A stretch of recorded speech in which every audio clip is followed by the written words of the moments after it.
Let's set it off. So I was one totally unescapist topic that I was curious to bridge with you guys was your thoughts on AI broadly and some of the crazy leaps of the last few months, and also more specifically your thoughts as writers on AI imagery. Brandon, you start us off. How about that? You're our wonderful guest. Oh, well, I'm a guest. I don't know if I'm a You're wonderful wonderful, one, but sir. No, you're wonderful. I want you have to say it now. okay, all right. I'm wonderful. Yes, I love Um, that. See, you felt better. I feel better too. in the past, I have used AI images a few times. Mm, Like it's been a while, but like I don't know, maybe a year or so ago. It was probably the first time I ever used them was on Medium, and basically, I mean, it was still kind of in the new stages, I would say, as far as like the quality of it. But I, because I would try to use Unsplash or Pexels or whatever to put an image or use my own if I could. But yeah. sometimes I'd search for one and I just could not find one that really fit what I was writing about. And I would go on an AI generator, whatever it was, and I would put in the prompt and sometimes it would come up with exactly what I wanted. Yeah. It's like I couldn't have asked for anything more perfect. Mhm. So, I would use that. But then I started thinking about it, and I've read a couple articles about people arguing the other side of it. It's like, well, you're taking away from creators artists and photographers who try to sell their work and stuff like that. And I was like, yeah, you're right. And so from then on, I very rarely used it, if at all. I would try to create my own, even though I don't like pictures of myself. I would I would set up the camera and try to think of a creative way Yeah. to take my own shots that would represent whatever I was writing about. So yeah, I can see both sides, but I try to veer away from using any kind of AI imagery, and I don't know if I ever do anymore. Yeah. Now, Walter, I know you're someone who's kind of famous now for making your own images for your articles. Yeah. Would you Notorious. say that Let's say notorious. notorious? Would you say that you've got an openness to scenarios like the one that Brandon just described, where people really exhaust all the open source options Yeah. and really can't find anything that suits the article? I think Brandon touched on a lot of things. These are important topics because Yeah, as a writer, like finding that featured image can be really hard. You're like, I just yeah, want to get this thing done. Where's the featured image? And like the only like in the new stages too, we're talking about like, oh, AI is new. Here's an option. So naturally, everybody's going to experiment it with it then. So we have to kind of Yeah. separate it into that. It's like because the only time I ever rendered an image, I wanted the Statue of Liberty, but with Stormy Daniels' face. And this was after, like, she testified to get, Captain Ketchup here, his 34 felony counts. And I'm just like, Stormy Daniels is the face of liberty from now on. And I'm like, so I made this image. I'm like, that's kind of funny, but I yeah. didn't actually use it.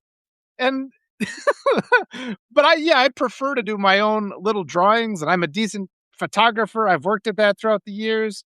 I just, yeah, more and more I find it off putting.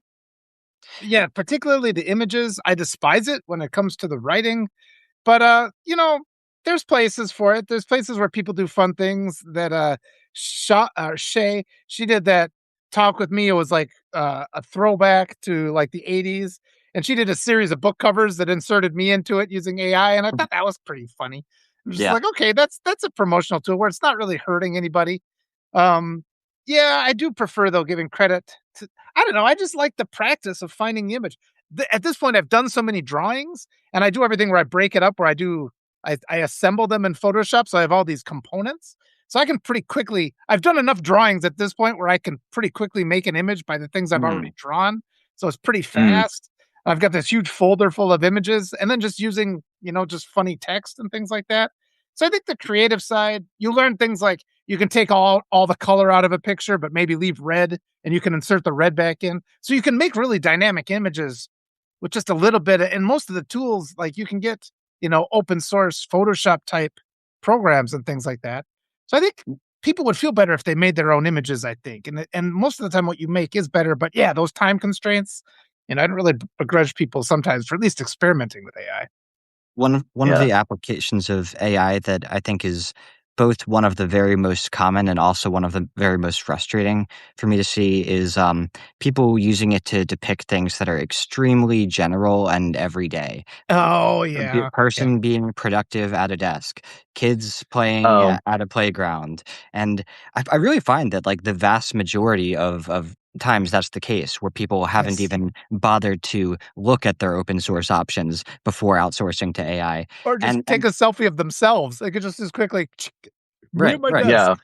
yeah. Yeah. So for that reason, I think one of the applications of AI I find the most acceptable is when what you're depicting is so outrageous that none of Yeah. the open source options really do fall in line with it. For example, a couple of satires recently I felt have been particularly good candidates for that. One I wrote about the revelation that RFK Jr. is really just three raccoons in a trench coat. There- I, I really didn't have a lot of good options there for You couldn't open find that on source. Unsplash? And I and was gonna go ahead. Uh, and another one of the ethical difficulties here is that I think a lot of the reason that people use AI generated images is because they realize that they can't actually afford to hire artists to yeah. create Yeah. for them. And in every case where I've outsourced to AI. Certainly, if I'd actually hired a real artist to do it for me, I would have probably been happier with the result. But I've Yeah. also been kind of cynically aware that more than likely the article's not going to generate enough revenue to support another Yeah. creator being paid. Yeah. I've got a cheat code on that though too, because I've got creative daughters who are always and what and this reminds me of a story though. I might have told you at one point, but at one point we were at some bookstore and there was this game and it's like, oh look, it's this drawing game featuring Disney characters. And I'm like, we don't need that. You guys have this. It's like we can go home and make this game. So I like took a picture of the directions and it was just like it was a character and then like a task, and then you had to draw it. So the girls went home and they had this camera that would print out like a black and white image of like this really cheap thing. And so they did like all the Disney characters. And they're like, Daddy, you come up with a list of things for them to do. So I'm just like I was writing out tasks for like sitting on a throne of human skulls and making a tent out of human skin. And so then it's like gets crucified. So it's like Goofy gets crucified. Then we'd sit there and play this game where they'd get one of the character images, and then one of the bizarre tasks that I'd written. So I've had my kids practice. That's what I'm getting to. I've had my kids practice drawing these absurd scenarios. This is just one of these family fun things that we've been doing for years and years. I got to write an article about that because I've kept all the drawings they've made because they're totally bizarre. Well, that's awesome. Save myself $50 too by not buying the game. Yeah, and that's another thing that I have an issue with. Like I need to I can't afford to pay for, an expensive program that I create my own images or whatever, or Mm. like Yeah. even searching like Pexels and Unsplash are free, but then there's I can't remember the other there's one that you have to pay for, but it's promoted on Pexels, and if you go on there and you look for an image, and like I'll put in my search term and I'll see this advertisement that has exactly what I want in it. And I'm like, Yeah. oh, but you have to pay for it. So I'm like, oh, It makes me think though too. It's like CGI. It's sort of like CGI is similar because there was a time in films where they'd have to get around the fact that they couldn't render stuff, and a lot of times their creative solution ended up being better. And so when you just default to, oh, I'll just render it, like everything is just rendered. And then you take these other ones, the earlier ones, like even the Lord of the Rings, where they did as much as possible, where they filmed things and then they would combine like real images, or you see sort of like their just creative camera angles where you get these odd shots. I mean, you go back, Brandon was one of the times when you came on, you went through like all the movies. Was they were Christmas movies? What oh, the were they? Christmas movies by decade. Yeah. And it's just like Yeah, when you're kind of watching those, you're like, holy cow, how'd they get that shot? And it's just sort of like necessity. And when you're just like rendering things, you're just like, oh, this is the image I want. If Yeah, you can't find it, that's the best thing sometimes. Then you're like, well, what's my workaround? That's the creative yeah. process. What's my workaround that fits my budget? And those of us that are broke writers end up having to be a lot more creative. We have to flex that muscle every day. So in the end, you get a better product. I think Yeah, you can kind of see as we watch movies, as they became more reliant on CGI, movies kind of got worse. Then they went back to like, oh, let's integrate a couple practical effects again. It's like, oh, that's better. Yeah, and it's cheaper too. That's I kind of think the that way it was. Like oh, sorry. I think that It, explains a lot of the resonance of Christopher Nolan movies these days, where he tries so hard to get the practical mm. effects and is so unwilling to outsource to special effects and AI. Obviously, people are so tired of the fake that maybe that explains some of the Odyssey's success, apart from its Yeah. general greatness. What were you going to say, Brandon? Oh, you're Oh, shaking over there. Someone commented on that. yeah, yeah. I did this myself. It's my first attempt at tie dye. I think it was beautiful. Thank you. I thought it turned out well. I was happy with it. But I was watching a video with David McElroy. He was interviewing a lady about horror films, and she was talking about she did an in-depth article or thesis or something about Shakespeare, the Globe Theater, and the things that they had to use using fire and stuff like that, and um, Yeah. practical effects like you're talking about. And well, it actually caught the roof on fire, and that's Yeah. so it went. Wow. Is this the show or is this what Point one effect? for Yeah. AI. Burned Didn't all work out so well at that time, but but they improvised with what they had, and I think that's pretty cool. In the Fablemans, I don't know. That's what it was called, right? So it was the Fablemans. Was that the one about Steven Spielberg? Kind of like his biographical show. Anyway, they're making a film, and it was like a kid, and he's making this cowboy film. And what he did was he just took the literal film to get an effect. It looks like they were shooting the guns. He just poked holes in like the muzzle of the gun. He like in the physical film, he poked a hole in there so that as the film played, there'd be a flash of white. And, it's like, Oh yeah. but I thought that was really cool. It's like, yeah, you just take a needle, you manipulate the physical film. And it was like to the audience, then they're just like, and that's really the magic of it, isn't it? It's like, how did you do that? It's like, that's not AI. And then it's like the curiosity kicks in. Because if it's AI, it's like, oh, I know how they did that. They just rendered it with AI. But if they use some sort of practical trick, and I mean, a lot of like the original Star Wars movies are so clever. It's like in a garage and it's like, oh, and it's like, okay, now you kind of realize it's models or they just put the camera on the side, to give it a weird angle. Wow. But it's still just kind of fun to walk through that little challenge of it. You're like, ooh, it takes you a second to figure it out. And that's what we look for. That sleight of hand creativity. Yeah, that Yeah, kind of goes back to the Christmas movies, like what I was talking about. The very first Christmas Carol, it was a very short film, but showing the ghost and like opening a little hole in the door and having his face there as if it were the Mm, knocker, the ghost face or whatever. yeah. So And yeah, they had little to work with. it was interesting what you said about early on in the advent of AI when the ethics around it were less established. And I definitely remember back in 2022 there was this real wide-eyed, oh, have you tried out this new tool? This is so cool, da da da, before people really understood the morality behind it, how these tools came into being, etc.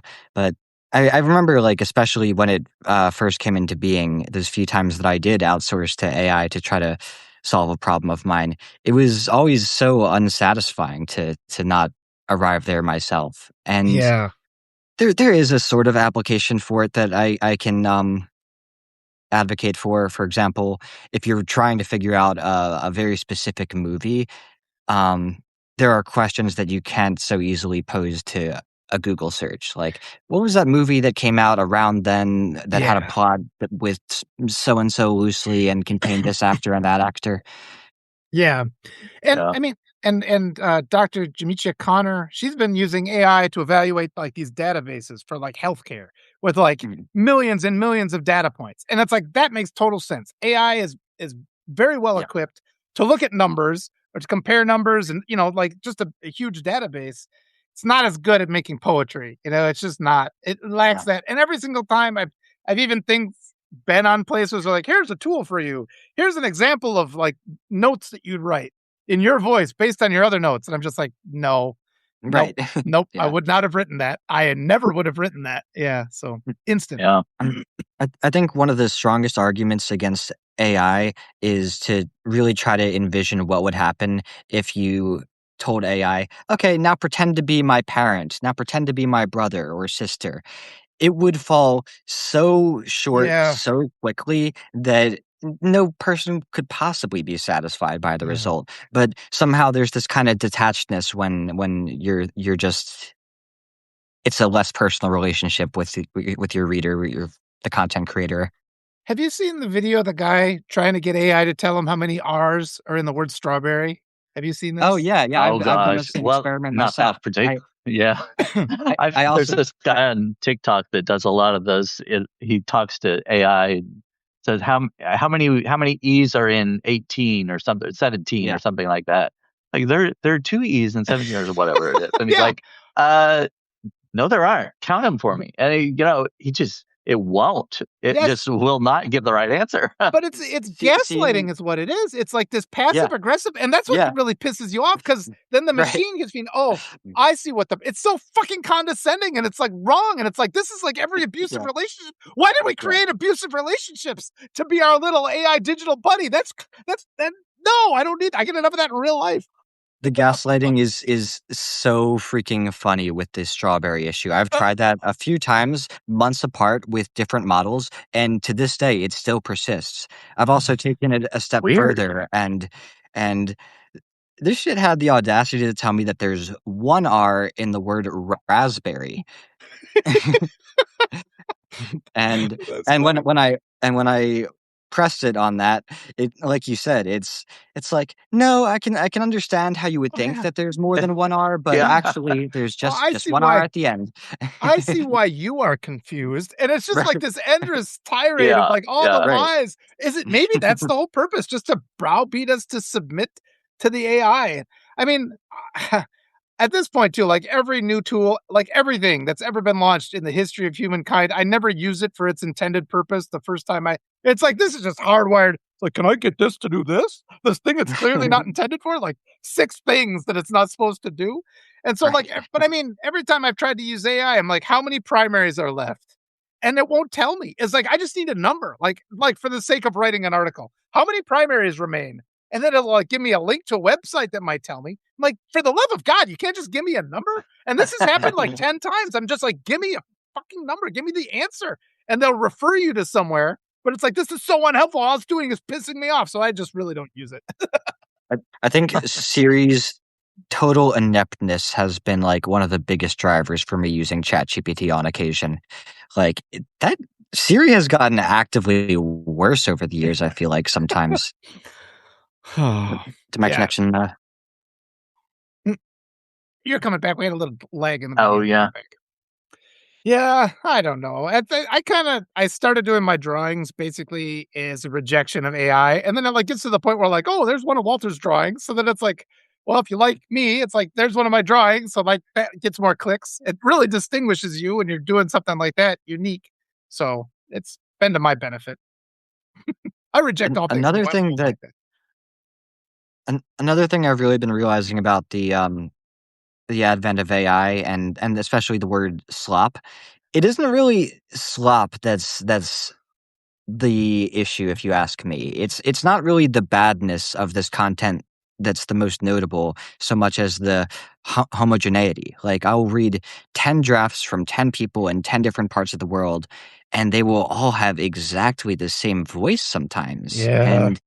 And the same is true with these images. Like, it's like the same artist has done Yeah. each of the last 10 AI images that I've seen, and it's like, mm, the sameness feels like the price much more than the crappiness to me, because AI slop really isn't worse on any objective level than so much of the writing that has already flooded the internet. Yeah, it's just the sameness. It's maddening. Do you have a thought on that, Brandon? Well, I think it's also a little frustrating the people that prefer it, like, Yeah, or that yeah. you know They don't know. the Yeah. people that read it and enjoy it. I'm like, come on, Yeah. go read it. A Yeah. real person that wrote it themselves. That's a little frustrating too. It's like, Yeah, yeah. I It's just like, well, what if realized. the information is good? Then what does it matter? Well, Oh, it well, I it just wrote matters down a. because the only reason it could generate that is because it's took from a real person who did write about this. Yes. Ugh. But I just realized when you read something that's been written by AI, it's like scrolling. It gives you that same sick, like when you scroll, it's always through garbage. You're scrolling, just kind of waiting for Yeah, something good to happen. Like there's this kind of just pregnant hope that something good will, and it's yeah, just you're not gonna stumble yeah, across anything good, but you just that tiny little shred of like desperate hope remains, so it just keeps you perpetually in that cycle. And then when you click on yeah. something and it's AI, that just continues, you know? Then you're like scrolling through AI writing, Right. which is also like death scrolling through slop. So it's the same, it just perpetuates this like horrific cycle that's our reality now. And it's just, yeah, just like you, like Brandon's got a shelf full of books behind him. Please. So, and then, but so many people in our world today, they just won't even try it. It's like, just open Right. any book to any page and try reading that, and it'll be better than anything the AI will ever done. And they just refuse to do it. That's the hardest thing. They're just like, no, no. They're just, no, it can't be. And then they insist. I see what the confusion is. They start talking like AI back to you. Oh, I see what's confused. Why you're confused. It's like, it's not me. Yeah. The Well, problem's not me. this is not an actual bookshelf. There's an Oh, AI generated oh. background, so That's there are no that's books so. back there. Oh no, there have to be books in your house somewhere. Yeah, that no, I'm just joking. But you, you almost took my heart out of my body. I'm just like, oh no. That actually I could segue because we just out of like because there's always horrible things on the television to watch, and we're just like, when you have like 20 minutes, what should we watch? So I've taken to making my kids watch the old 1960s Twilight Zones, like the old episodes of oh the yeah, Twilight Zone. They're so good. They're so Well, they good. are I fun, love Twilight Zone. but then, like, within, like, 2 minutes, I try to write down what the conclusion's gonna be, and a lot of them I've kinda seen, but I'm just like, but they do kinda follow a model where you can tell in the first couple minutes what the twist is gonna be. And there was one where this guy, he's always reading, he's reading, and then he gets locked in the vault at the bank, and the whole world is destroyed, and he's like, "Oh, there's plenty of food, but what am I gonna do?" And then he discovers the public library, and he's like, "Oh," he's setting all the books out. He's like, "Oh," he's just perfectly happy. Enough food, enough time to read all the books.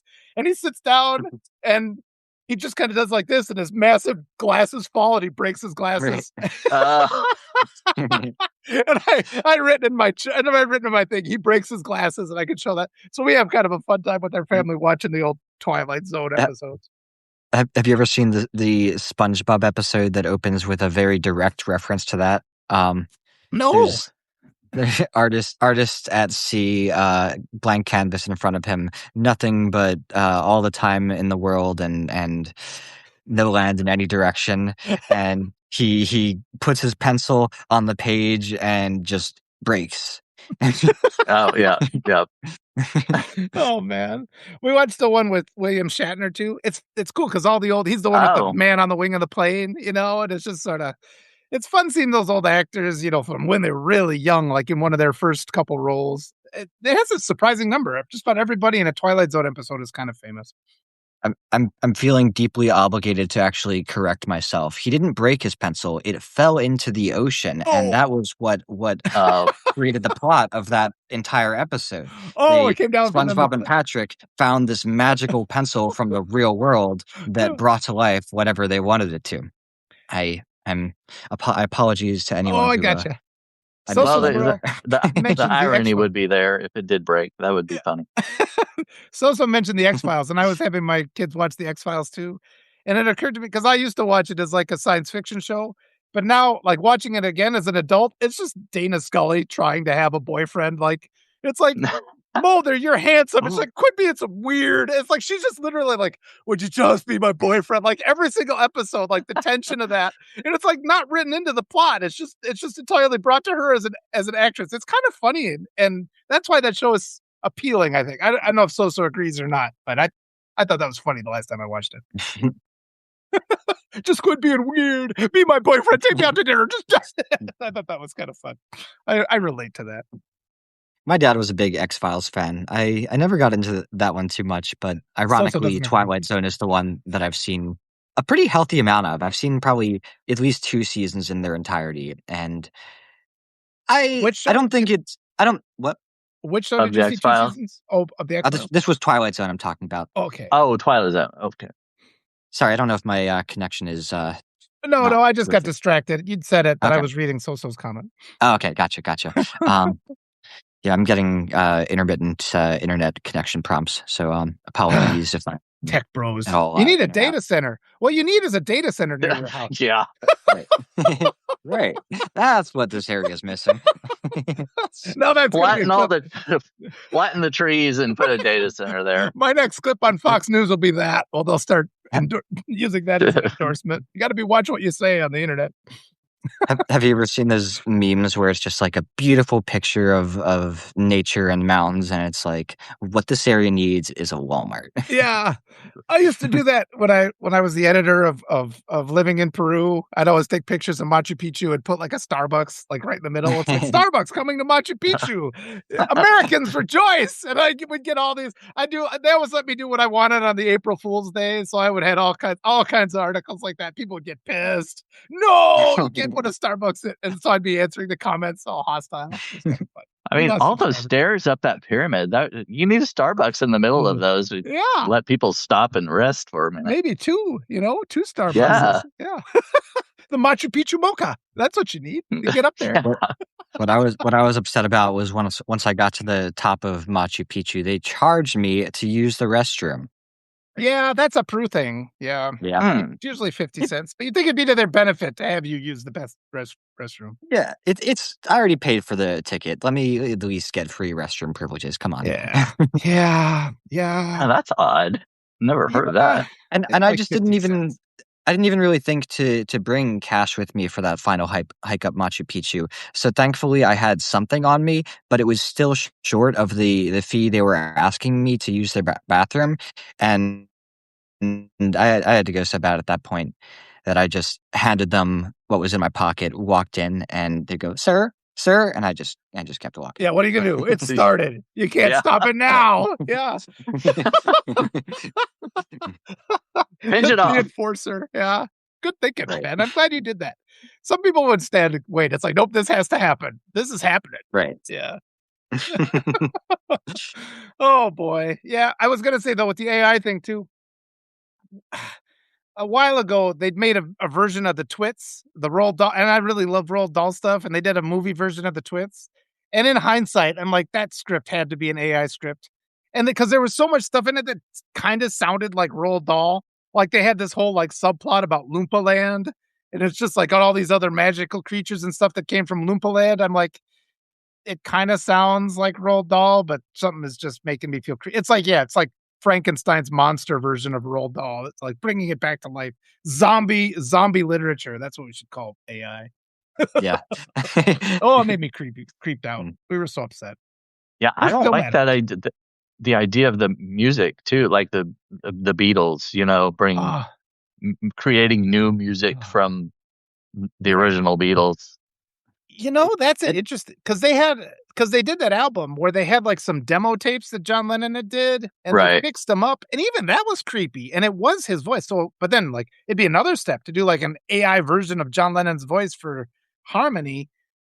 They haven't done that yet, to my knowledge, but yeah, that line between enhancement and creation is kind of it's getting blurrier all the time. Was that separate from the Beatles one, Now and Then? Is that what you're thinking of? Brandon, is that what? Oh, all I heard about was them taking some of the old tapes and enhancing them, and Yeah, it wasn't exact. I mean, I know they were using his voice, but it wasn't like all original. You know what I mean? yeah, Back in 2023 or so, there was a song that came out called Now and Then that was purported to be the Beatles' very last song. It was begun by the Beatles, and they'd at least come up with the general melody and idea and lyrics, I think, but it was AI that mastered and completed it, I think. And okay. That might have been it.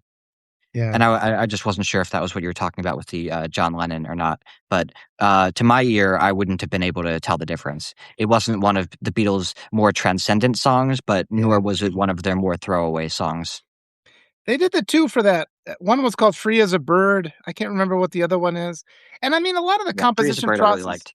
Yeah, I mean, it was good, and it was but and a lot of their composition process was that, where Lennon would work on something and McCartney would work on something. They're like, "Here's a fragment of a song I have. What's your input?" And then they, to later, greater or lesser extent, I think it's a Lennon McCartney composition. Yesterday is, even though McCartney did the whole thing, and Lennon even Mhm. said he's like, "Yeah, he wrote that whole thing," but that was just their process at the time. But it is a different step where at least it's like now you've because I mean, obviously anybody's if you go onto my computer, there's 10,000 like article fragments, you can find things. And it's like, so obviously among John Lennon's possessions, there's 10,000 recordings probably.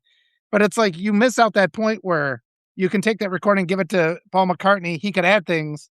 Part of the process is it has to go back to Lennon for approval. And that's what's lacking on these new creations. It's still kind of, I don't know. It's nostalgic. It doesn't make me creeped out as much free as a bird, but I don't like it as much as Free the other stuff. Free as a Bird creeped you out? Or No, that one didn't creep me out as oh, much, okay. but I just didn't like it as much. It's not one I can listen to over. It's sad. It's just sort of That like he was dead when this came out, and it just feels like there's a lack of consent when you listen to that that. that Yeah. and the song Real Love, That's the other one. Yeah. Yep. tap into something, very unique for me, and I really, really enjoy both. There is a real finality to them, so I think it is supposed to be haunting. Um, I Yeah, love both of those songs actually quite a bit. They're among my favorite Beatles songs, but I might yeah, be an outlier there.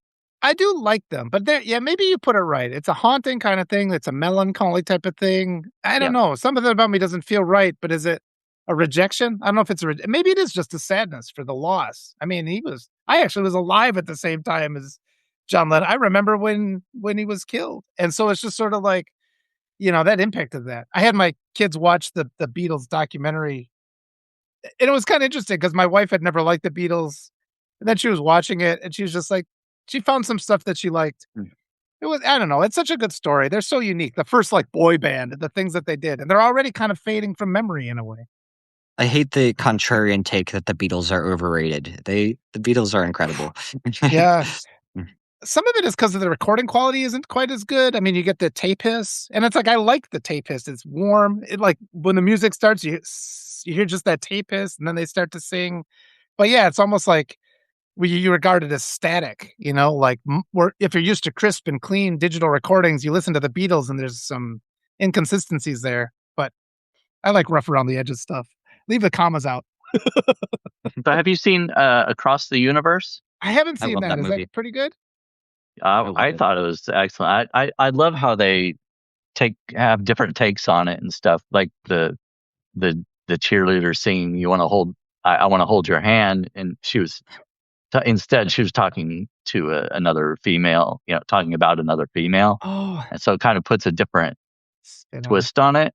And she sang it more as a ballad. They say, theirs was like Yeah. upbeat and everything. Hers was kind of a Oh, lament almost. yeah. That the one where everybody's forgotten the Beatles music and somebody starts writing it That's again? Oh Yesterday. no, That's a different That's one? Yesterday. Oh, okay, okay. yeah, this one is more of, I would call this one a musical. I'm not sure I would refer to that uh, one as a music. I haven't seen Yesterday, but I wouldn't call it a musical from what I've Yeah. seen about it. Yeah, Yesterday, isn't a musical. Music is just a part of the plot, kinda similar to, Yeah, the, A Complete Unknown, the Bob Dylan movie, in that way. But, Oh, Across the Universe, I it's funny with musicals because I almost hate to use the word because I think it'll remove a lot of people's, interest yeah, automatically. I'm kinda yeah. that way. I've got a resistance to musicals a bit, but, that is by far away the best musical that I've ever seen. oh, huh. The incorporation of music feels about as unforced as you can in a musical. The imagery, the way it captures the zeitgeist of the '60s, a lot of the renditions of songs in that movie are actually, I prefer them to the Beatles versions. Uh-huh. Um, I can't speak highly enough of that movie. It really, I'll think hit of hard that. when I first saw it. When did that come Yeah, out? I thought it was really good. I I'll look for it. I 15 don't years know. now? 15 now? Yeah.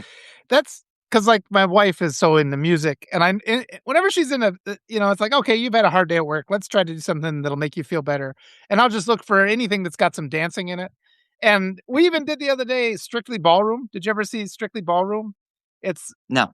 Baz Luhrmann, the guy who did I think I get his last name right. He did Moulin Rouge and Elvis, and well, Gatsby. his very first film is this one, and it's just about ballroom dancing. And it was just like watching it, and it's like just anytime, and it's like if it's not, I don't think you could call it a musical, but it's always dancing and just watching them dance. I'm getting so I have a greater appreciation for that too. Like we brought it up, the Life of Chuck. That dance scene in The Life of Chuck is so good. Like where he's just walking along, there's this woman out playing drums, and it's Yeah, I love Tom that movie. Hiddleston. Is that as he say his name? He just walk and she's just like, I'm gonna play the drums based on the way he's walking. And he's like in his own world, but then it's like because he's like kind of in sync with music, he starts dancing and it turns into this big dance thing. It's really a beautiful scene. The whole rest of the movie doesn't quite live up to that, but that scene all by itself validates that whole movie. It's really, really good. I would encourage I thought everybody to go watch that. I thought the first 2 acts of that movie left me expecting the greatest ending of all time, and it didn't quite, deliver that.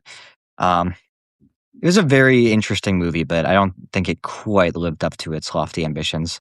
Yeah. Very worth checking out. The dance scene in that is, really entertaining. I had the same response, even as someone who doesn't really enjoy dancing that much, like, the choreography and music of that part, so well done. Um what was I gonna say? Oh, a movie that I, just watched with my dad yesterday was called, High Fidelity. Oh, I've seen Uh, that. came Yeah. came out in, 2000, starring John Cusack and recounts his, failed relationships from throughout the years. And it's a very recurrent theme with, my dad that he'll recommend a movie without remembering that it's a romance. I've got Ah, a pretty enduring resistance to romance movies. And even though this one is billed as a comedy, I think it leans a little bit too much into the romance for my liking. But with that said, it was more emotionally impactful for me than almost all of the romances that I've seen thus far. Those usually huh. feel extremely, in my face, cheesy, sentimental. I don't know That's what it is, but there's a interesting. disconnect for me with romances. Do you have any favorite romances, Brandon? Oh gosh. Um, Yeah. um, Love Actually is probably one of my There you favorite go. ones. Yeah. And it's I just love the way they did it. It's so packed with stars, Yeah. really good actors. I just love all the different stories and how they get them to you see how they connect at some point, you know. And I don't know, I just love that one. And it's a kind of a Christmas movie Yeah. too. And Here he goes. and yeah, Don't don't do drugs. Become a rock star yeah, and they'll give them to you for free. right. Or don't buy drugs. Yeah. He's all serious about it. Yeah. I like That that. that's probably one of my top ones. But I love Meg Ryan, so I like You've Got Mail and Sleepless Uh, in Seattle, and you know, so those are some of my top ones. I'm gonna and look Rick, up best go ahead. I'm gonna look up, best romance movies of all times and see if there are any of these that I can agree are good movies. But what were you gonna Well, say, Walter? So mentioned John Cusack, and I like him that's a my lot. age too. And I mean, like movies like Better Off Dead. Yeah, you could call Better Off Dead a romance. He's there's the French girl who lives next door, pretends she can't speak English because the son of the host family keeps treating her like she's his girlfriend. And but I mean, Oh, one that came to mind too was Say Anything, which is another John Cusack. John Cusack's like the perfect kind of like he seems like he'd be a sensitive first boyfriend, like type of thing. That's kind of the niche he pulls. And there's a scene I was thinking about in Say Anything. I haven't seen it in a while, but like he's dating this I'm girl and he's like really falling in love with her. But then her father tells her, it's like, you got a lot of things ahead. You got to drop this guy. And so, because she's got such a strong relationship with her father, she's like, well, that's probably the right thing. So then they break up and it leaves John Cusack like, what? He's just like, and he's kind of right? Because he's like, she was forced into leaving him.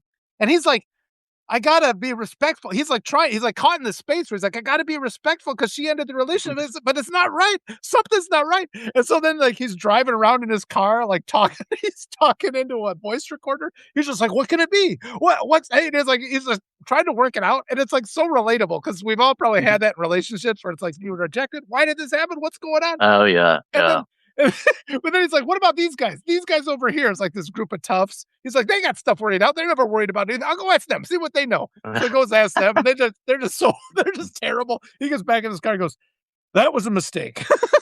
It's a good scene. I saw someone mention 1408 in passing, which isn't a romance, but is a John Cusack movie. And I'm always so disappointed at how few other people are aware of this one. It's one of my favorite horror movies of all time, to be honest. The existential aspect of that one is just, oof.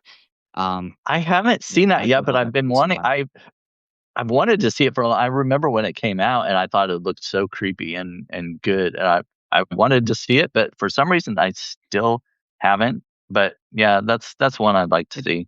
That's the It's hotel one of, room you mentioned? it, I was answering somebody. Yeah, 14, whatever it it's was.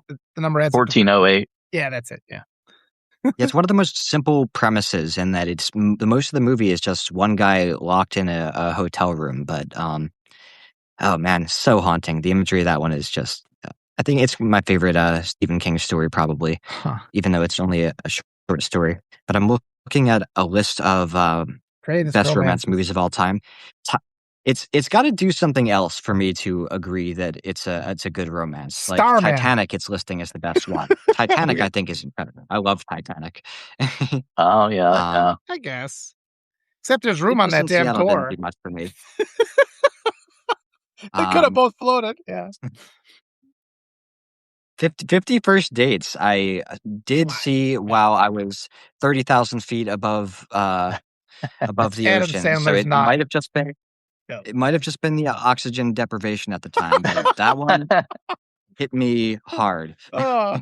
I think it was entertaining. It was pretty funny. I like Drew Barrymore, I like and it was entertaining. But I definitely wouldn't put it at the top of best ones of all time. When Harry Met Sally didn't do much for me. Breakfast Club didn't do a whole lot for me, but The Breakfast Club. Yeah. I will revisit. Oh, I was thinking the other one. I did like Ferris Bueller. Yeah, not a lot on this list. Romance? Ferris Bueller's not a romance, though. I wouldn't say. It was same director. Oh, okay. That's yeah. Cues? Is that his? Yeah, definitely not a romance. Yeah, okay. I was gonna say Starman came to mind. Did you ever see that one? I guess that one is pretty cheesy. But it's like the creature or that extraterrestrial comes from, I think, Jupiter and then inhabits. He finds like the hair of this widow's ex-husband. You know, she's kept his hair and then it like reconstructs his body. So then he has to go cross country. Yeah, but so she's just like, she thinks she's being abducted by this thing that looks like her husband. And then it's that's John Carpenter. I've got a soft spot for John Carpenter movies. Anyway, so, I can't do Halloween. The Halloween franchise did nothing for me. Well, scare movies like that. I watched Scream with the kids the other day, and because just I was like, how are you guys gonna like scary movies? And that one's kind of comical, and but you could see them react in the way that you are supposed to react. Don't go into that room. They were doing all the things that you're being so stupid. Why are you having this conversation? So it's fun to see that reaction because it's really good at provoking that reaction from the crowd. But like the older Halloween movie or older scary movies, they're just so slow and the tension's just not there, especially with the levels of gore and CGI stuff that we've seen since then. They just don't work. I think The Exorcist is the single most overrated movie I've seen in my entire life. Yeah. I can absolutely not for the life of me get behind a damn minute of that movie. I swear to God. It's been so long since I've seen that. Did it scare you the first? I haven't watched it the whole thing. I just never avoid. But did it? I don't know if I have either. I don't remember. I mean, it's been so long. I just don't even. I don't. And like you, I don't. I'm not even sure if I saw the whole thing. I can't remember. I don't know. I think Yeah. I'm thankful Simon Dillon isn't here to castigate me because I think he considers that his very favorite horror movie of all Really? time. But Oh yeah. I could not freaking stand that movie. It's so slow, so unscary when it is even a little scary. And man, I feel like it's another like Scream. I feel like Scary Movie did it better. The satire. Um, Well, we yeah, surpassed the we gotta. technology, but at the same time, I mean, like the original version of Nosferatu, did you ever watch that? Like the black and white one? It's pretty creepy. Oh, Like the I old one tried. is pretty creepy. Okay, but yeah, but I was probably more creeped out by that than some of the other. Like my kids when I the first time I watched Jaws, I was like afraid to take a shower, and my kids were like Yeah. laughing all the way through Jaws, and it's like with time, I don't know, it just doesn't have the impact anymore. That's kind of interesting about film, I think. one horror Mhm. that I saw recently was Lee Cronin's The Mummy. It came out this year. Oh, okay, haven't I seen thought it Oh was yeah, pretty you mentioned good. that the other day. I've been looking at that one in my streaming selection. I still haven't started it. I was I got curious. kind of tired of like The Mummy. It's usually this old sarcophagus, and it's there's a curse and whatnot, and but this one is more modern, and this couple loses their daughter is goes missing, and she's been gone for years, and then they find her, and she's been in this sarcophagus, and she's it's really creepy and weird, and so it's a different take on it, which I really appreciated. I just get tired of the same old story all the time, Yeah. and this one was a little different, and it was pretty creepy, and I liked it. We've had such a good run of horror movies this year that I've been a little resistant to go into one that breaks this trend going because it's been like 5, 6 in a row that have been just like borderline masterpieces, and I'm concerned that The Mummy is going to be the one to break that. Not because it's bad. It's rated decently enough, but it looks a little more like the standard formula horror movie that it's pretty Yeah. common. Well, I could be have you wrong seen about the that. last have you seen the last house? No. It just I'm came out this year. It has kind of the same vibe as A Quiet Place and Bird Box, if you like Oh, those. yeah, I saw But that. Okay. if you're not wanting to break your trend, probably shouldn't watch it. Okay. It's it wasn't it wasn't great. It was I don't know. It's just didn't do it for me. It Yeah. had potential. As Mhm. starting out, you're kind of whoa, it's really creepy. They're stuck in their this whole neighborhood. They're everybody is stuck in their houses. They're like they can't get out for some reason. But it's just Yeah. plot holes, and it just I don't. It didn't work out. Leilani makes a good point in the chat about how the music, like with Jaws, just that music, in the darkness of the theater. And it's like we give so much trust to these filmmakers because if they just hit you with bright lights and loud music, they can give you a heart attack just because of that. And there's various chords and stuff they can hit that can just actually make you sick. And so I think a lot of it, but I still just am interested in how like modern films. But yeah, if you don't have any budget, you get away with tricks like that. And that's kind of the thing with horror movies. They know how to just hit those kind of point, make you feel sick. Ooh, and then you left thinking you had some sort of an experience. Yeah, but And the way films have changed. We watched The Bear the other day. Have you seen? This isn't a horror movie, but have you seen The Bear? the show? No, there's a movie called The Bear, and it actually follows this bear's mom dies, and it's like this baby bear cub like walking through. So it came No. out at like probably maybe 90. I was watching it with my kids. They're like, "This is the type of movie they used to make us watch in middle school." That's what Oh, they said. It's just, but I was just like, but my tastes are like, oh, it's just the pace is so slow, and I'm like, they'll sync up with it, and it's just sort of like it's like being in British Columbia in 1885. That's what it's supposed to be. And you're watching this bear run. There's a scene where the bear eats these mushrooms and it's like hallucinates and it does all these things. My daughter kept going. She's like, "Why are we? What is the point of this?" She's very literate, so she's like, if she can't tell what the plot is or what we're building up to, she starts getting very frustrated. And a lot of times it's just really slow pacing. So she was just like, "This is useless." But I'm like, the point of that really was to just kind of get lost yourself, like, lose yourself, and like imagining this is what you're a bear cub, and it's like that's going to be slow because what are they going to do all day, and it's like it worked for me, but I think it doesn't work anymore. I'd be interested, Ben, if you saw it. It's on Canopy. You can get it for Y- free on Canopy. what you just said Mm. at the end there reminded me a lot of my relationship with Walking Dead.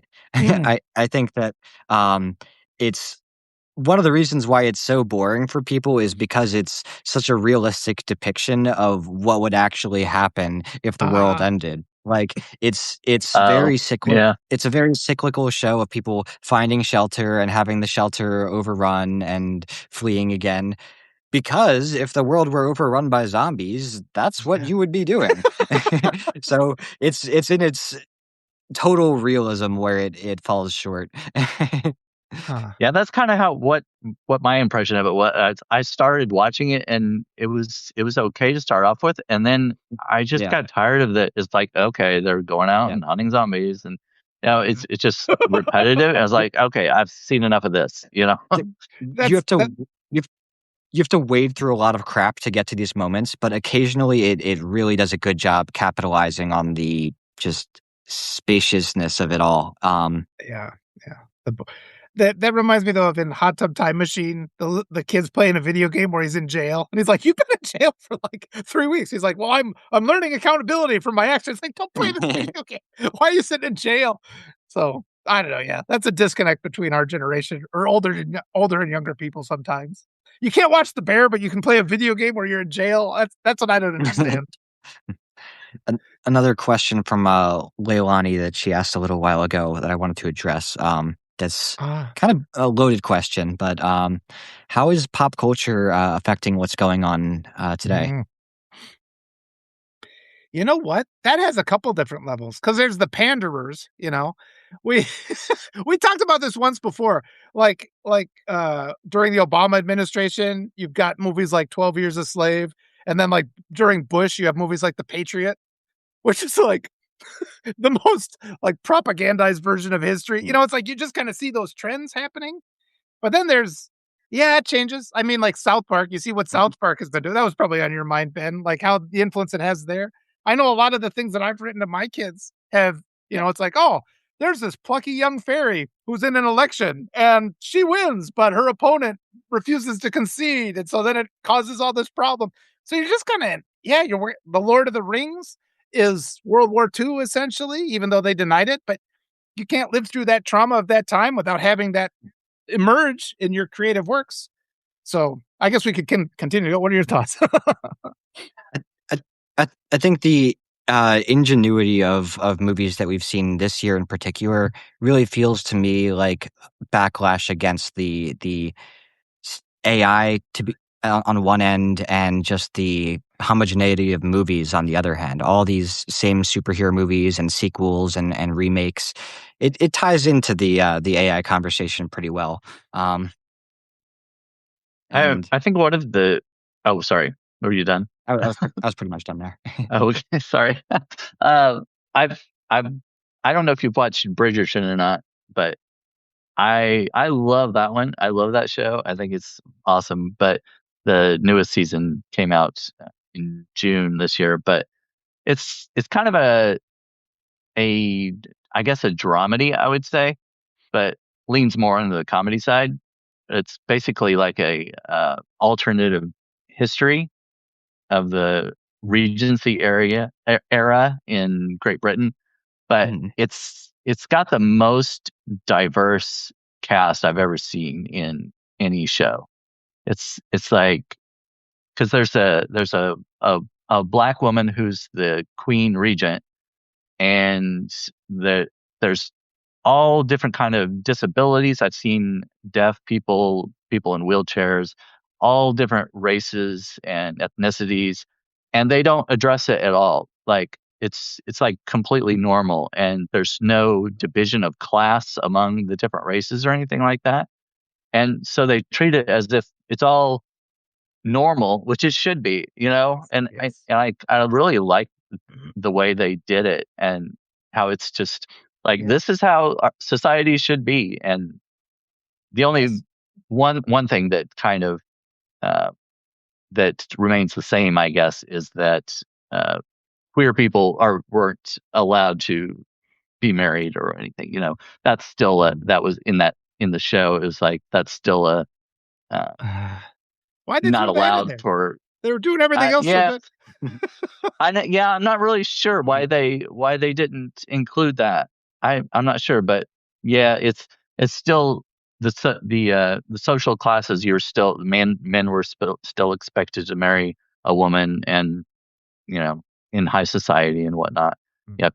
But yeah, anyway, I think it's a really good show. It's so funny and very entertaining. Got a lot of good actors in it. I something these it made me think, it's like nobody's really addressing, like, the MAGA issue yet. Eddington does a little bit, but not really, like, how awful it's been to live with these MAGA jerks who just are so separate. Like, I guess we just haven't got to the point of rejection where we can transition into open mockery, but it makes me think of, like, I also thought of Star Trek. You go all the way back to Star Trek, and when that came out, they had a Russian on the bridge, and, it's sort of like, "Ooh, this is the middle of the Cold War." It's so important, actually. I mean, it's easy to be Yeah. dismissive of Star Trek. It had Uhura was like, the black woman who had the important role. She was an officer, first interracial kiss. They didn't Right. broadcast it in the South because of that.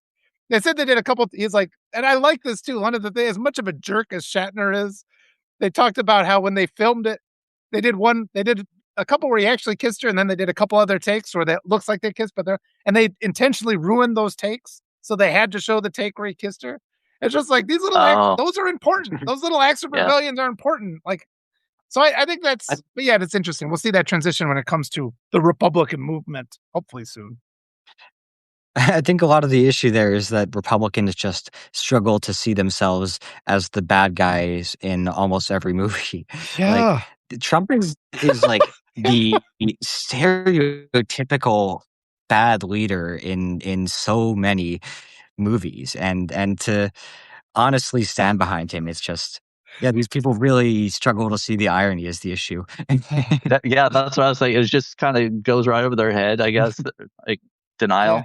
Well, they bought up all the studios too. I mean, they deliberately. And even when Obama was in office, they did this version of the Bible where they had the devil look just like Obama. It's like they deliberately do that because the right wing owns, so much. They're the gatekeepers of all of our literature and whatnot. So yeah, the only thing they don't own is stuff like South Park. Thank God for that. You can't own South Park. Praise.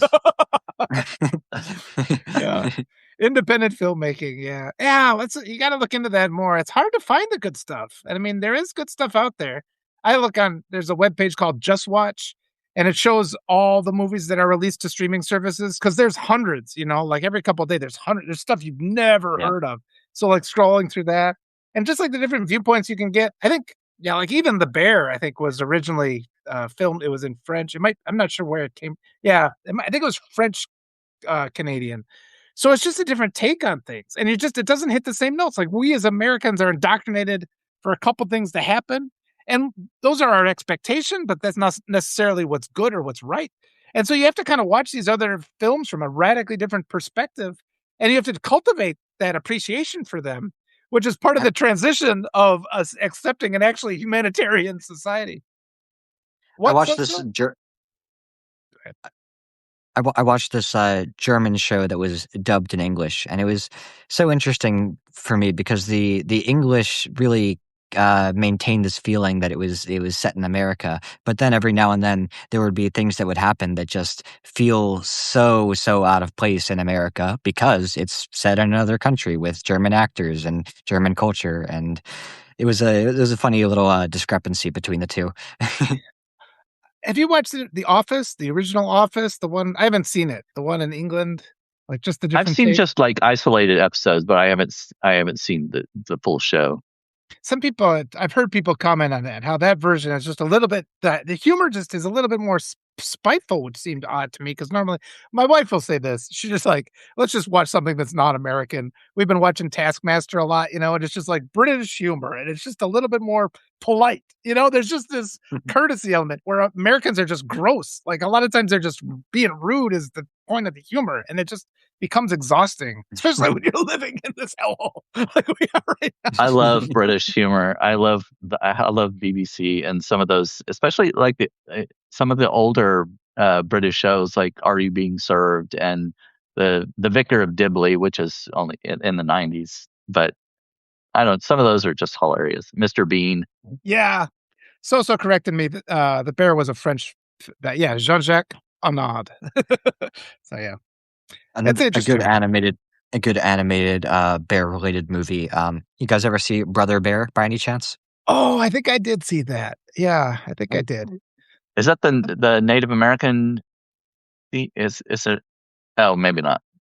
I think you might be right. It's been so long since I've seen it that I would kind of fail to recount the plot, but I just remember it as being a really standout, good animated movie. Oh Definitely worth yeah, revisiting. I haven't seen it. There's a one thing I remember for sure is that a human assumes the body of a bear and becomes more empathetic. Yeah. Oh, And then another good one is Cocaine Bear. So you could watch the bear, Brother Bear, and Bear Cocaine Bear. marathon. It'd be a good bear marathon with your kids. Bearathon. Oh, bearathon is a marathon. Yes, exactly. A marathon. Cocaine Bear is actually pretty funny. I've watched it twice. It's actually Oh, kind it's of good. Yeah, good. I enjoyed that one a bit. Yeah, when I first heard about it, I was like, no, I had to. I'm like, stop it. I have to watch this. I'm like, I had to track it down. I'm like, this is my kind of Yeah, movie. I've heard so much about it now that I think I need to watch it. But I love Elizabeth Banks. I think she's hilarious. So I think whatever she does is probably going to be good. It is good. Yeah, it keeps getting I'll better never and forget better. that. Yeah. There's a couple genuine moments I too of like terror in it. So although it's not a horror movie, well, yeah, it's just it's a massacre movie. Everybody gets massacred. I'll never forget that when I saw Cocaine Bear in theaters, it was right next to the movie Jesus Revolution, and I really love to believe that was intentional and that they made all the Christians walk past Cocaine Bear to get to their movie. You should have swapped around the slats so everybody who bought tickets for some of them Jesus. Oh my accidentally God. walk into the wrong theater. That'd be incredible. This doesn't seem very Christian. Yeah, that's like there was once this issue where the panels for the Far Side and Dennis the Menace got swapped.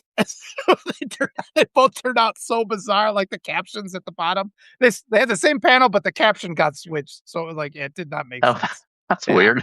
Yeah, I thought this was really funny. Yeah. Did you guys hear about that episode of Teletubbies that where the subtitles accidentally got switched with, I think, Mad Men? So, Like that stuff. so you've got this like awesome still image from the episode where one of the Teletubbies is lying on the ground, and the other one says to it, "Look, I know you smoked weed before my grandma's funeral." That would definitely make it a lot more interesting. I never understood Teletubbies. I heard about it and stuff, and I was like, all right, I'm going to try to see what this is about. I watched a clip of it. It was so mindless, and they're like just gibberish. I'm like, what is anybody getting out of this? I don't get it. For people that are like 6 months old. Yeah. It's not, you were the demographic Yeah, that but was it's like designed for it.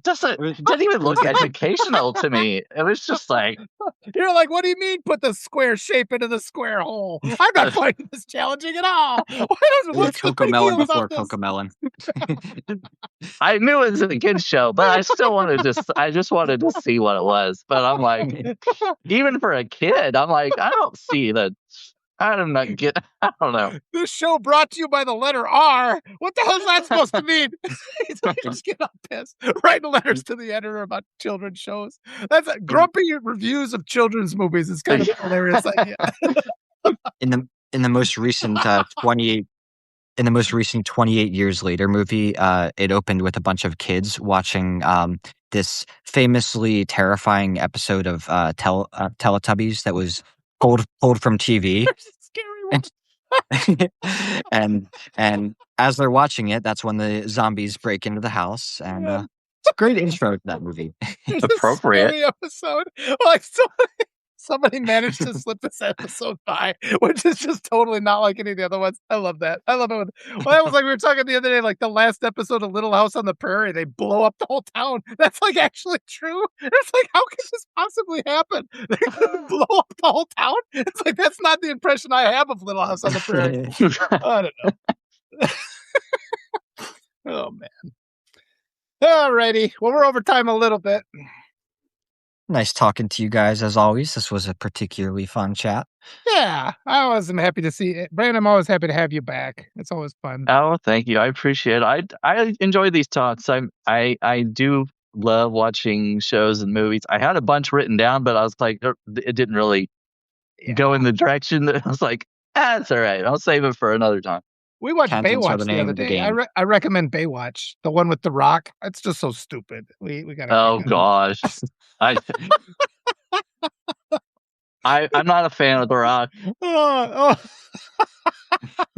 well, it's got Zac Efron in it too. I was just gonna say I am a fan of Zac Efron though. So He's actually funny because he plays it really straight, and The Rock is like all into like the Baywatch reality. So the jokes are kind of from that aspect of it. It's actually yeah, yeah. we kind of laugh out of it. Well, thank you everyone for joining. It has been wonderful as always. Yep, great to see you all. Thank you so much. Bye, Yeah. guys. Thanks.